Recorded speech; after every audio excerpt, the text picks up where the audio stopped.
What concerns do you have about the way John Kerry is handling Iran? Oh my goodness.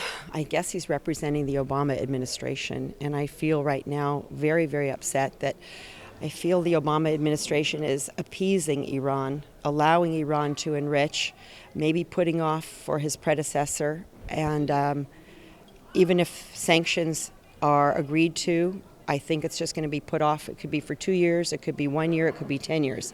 But Iran has a way of hiding who they are. They're liars and cheats. We all know that. The country knows that. And so they can hide their enrichment program. Even if they're inspectors on the ground, they can say, oh, lost the key, don't know where it is. And so we really have to go in there and do something. We have to do something.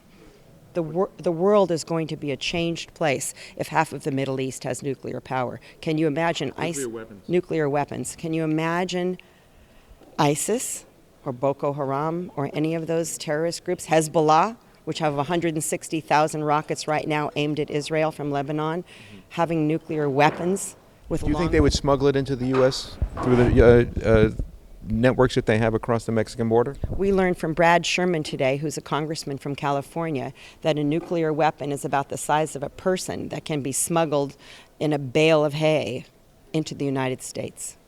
So yes, I think there's a great deal of difficulty to think about this. Do you believe that Iran could be diplomatically negotiated out of nuclear weapons? Not a chance.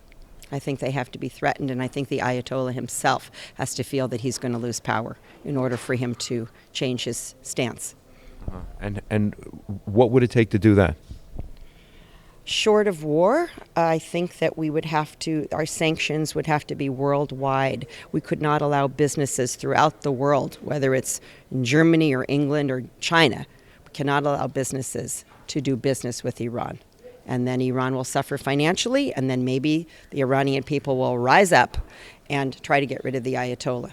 But the Iranians tried to rise up during the Green Revolution, and they got shot down on the streets. Why would you expect them to try it again, and this time it would be different? Only if there was great poverty and the Ayatollah really felt threatened would I think he could change his ways. Other than that, short of war, I don't know.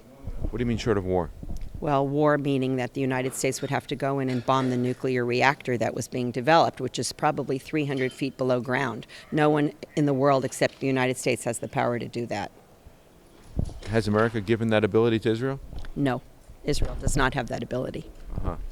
Why hasn't the U.S. given Israel that capability? It's a good question. I have no idea.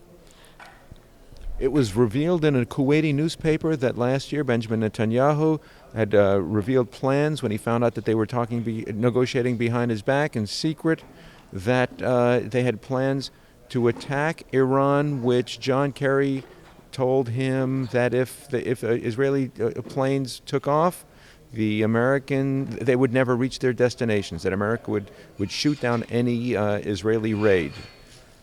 How do you feel about that? It's pretty horrific. Obviously, they're not backing their allies. Well, but if America's asking Israel to stand down, does Israel have a responsibility to do that?